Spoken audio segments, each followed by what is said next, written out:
Mga kapuso, noontime show nga tahanang pinakamasaya, formal na nga nagpaalam sa viewers. Ini ang gintutukan ni Julius Bilacaol.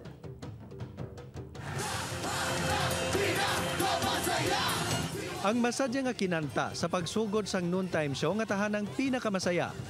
Nabuslan sang kasubo sa suno sa mga netizen. Daw kasubong nga pagpaalam sa mga hosts sang katapusan nga nakitaan sa kahanginan ng ila live episode sang March 2, Sabado, matapos ang pila ka adlaw nga espekulasyon kag pagpagwa sang replayed episodes.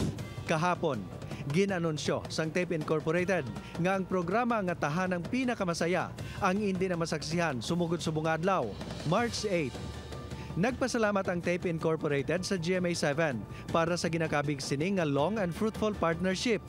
Nakabulig kuno ang konsiderasyon kag paghangop sang GMA7 sa ginagyan sang kumpanya.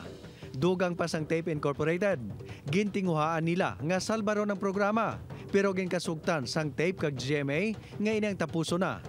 Sa pahayag naman sang Kapuso Network, bangod sa hindi malikawan nga hitabo, nagdesisyon ang Tape Incorporated nga untaton ang pag-ere sang tahanang pinakamasaya.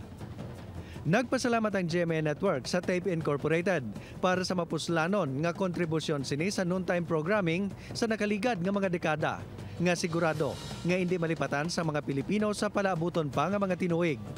Magapadayon ang pagpasalamat sang GMA sa Tape para sa partnership sa nakaligad nga dekada. Julius Bilacaol, 1. Western Visayas.